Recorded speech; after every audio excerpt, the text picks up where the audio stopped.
The topic that we brought to you is how to synthesize large volume of product feedback efficiently. And when I say this, I'm thinking of two particular examples or two particular problems to unpack it.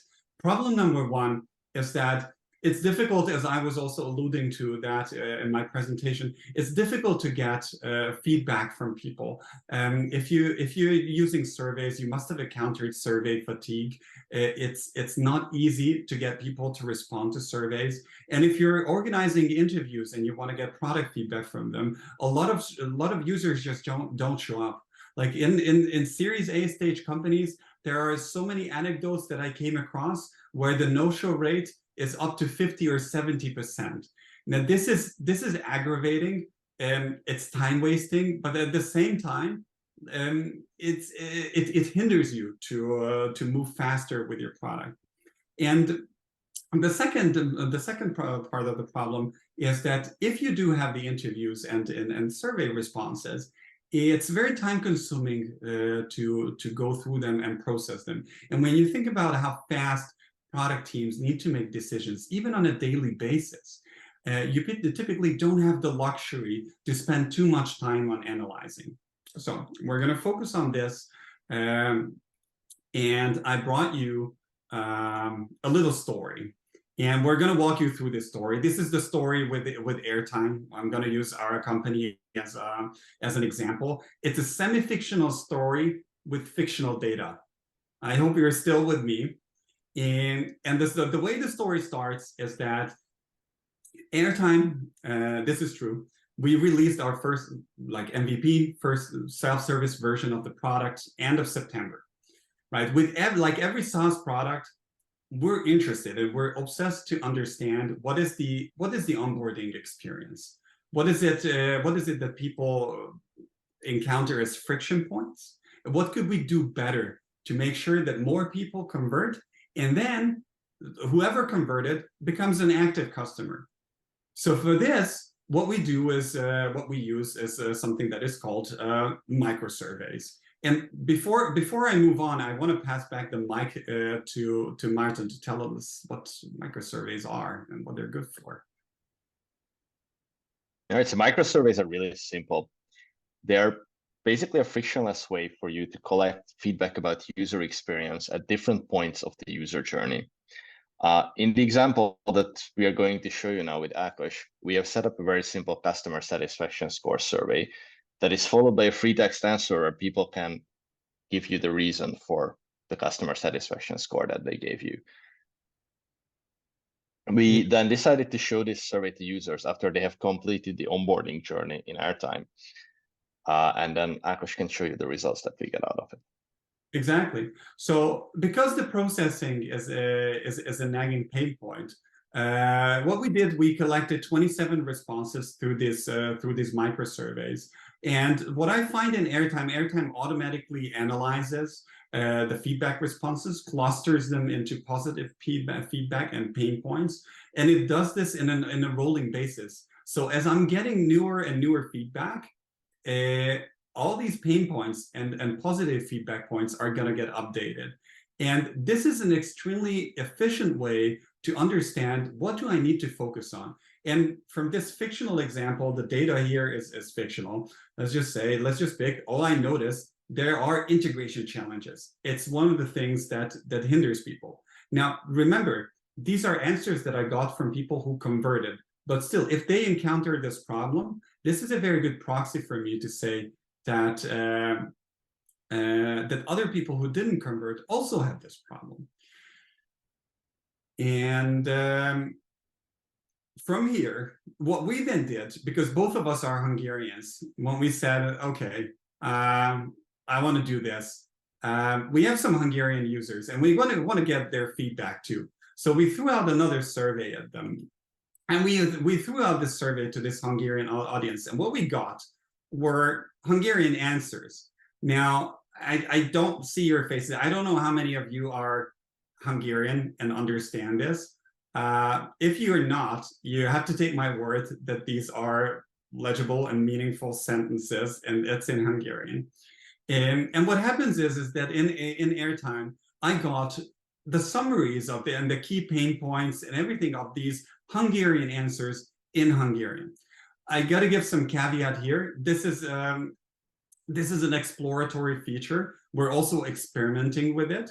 The focus that we have with Airtime is in English, but I dare you to try it in your native languages and see what you get, and come back to us and tell us your experiences. Now,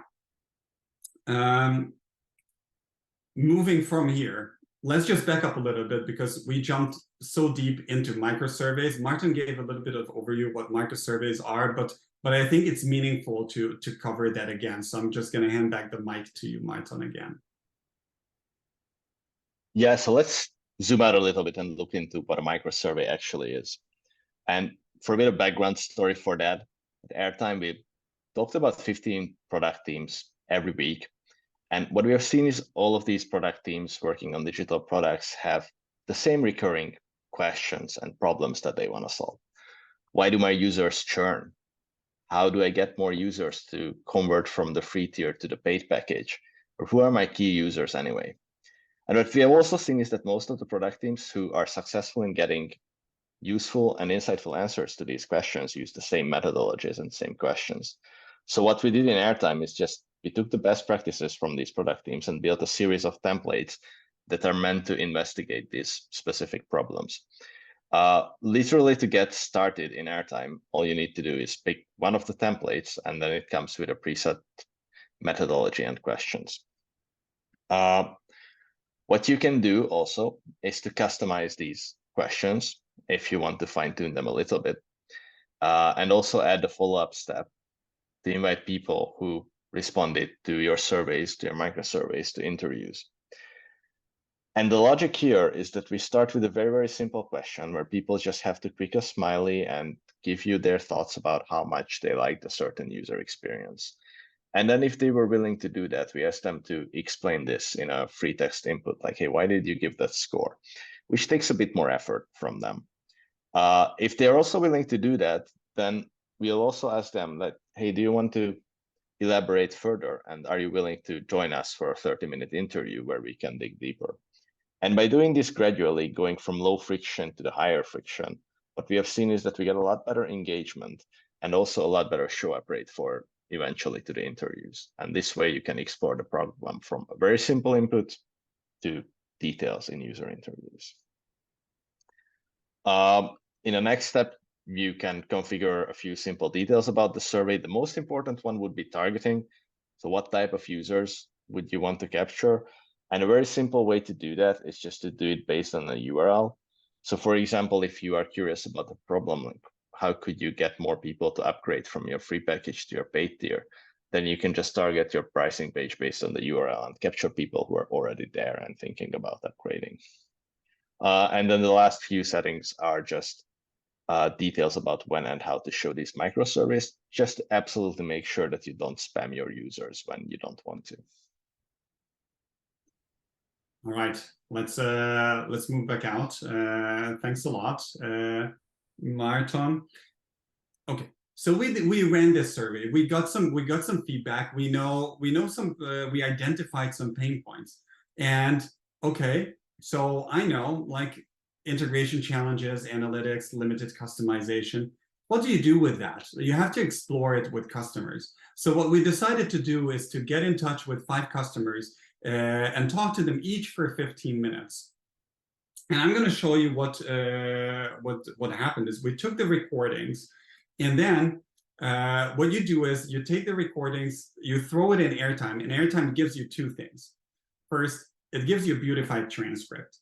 What a beautified transcript means, if you ever worked with a raw transcript, you know that people talk in long sentences, grammatically incorrect sentences. Like I talk in long sentences. If you're on the spot, you tend to inflate the sentences that you use. Now that's one thing. And then second thing, because of all the fill words, it's difficult to skim through that and find the really relevant quotes and statements of your customers. So we keep all the points and all the meaning, but turn the sentences into readable, easily readable and grammatically correct format. This is step number one. And in step number two comes the funky part. I can go and take my questions. Something I asked in the interviews is, how would you describe your onboarding experience? And then what I get back from Airtime, what Airtime actually does is that it goes into the recordings, it looks at the remarks of people that relate to the question, looks if there's a dominant opinion here, and returns the key learnings in form of a short paragraph, and gives me some sources for that. So I can have some context of where these insights come from.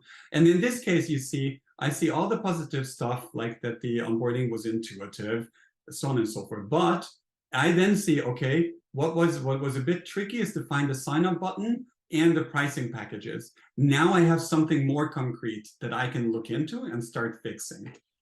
And because we have 2 minutes to go until the first next panel starts, I want to zoom out here a little bit again and pass the mic back to Martin to tell us a bit about the two types of insight extraction methods that we're using. Before Martin goes on, if I may, so Akash, if I understand you correctly, and it's coming from the audience, you have the ability to take these enormous amounts of data and just convert them into an easily readable paragraph that gives you the highlight, most repeated, trendiest issues, either positive or negative, so the product and research team can act on very quickly. Precisely.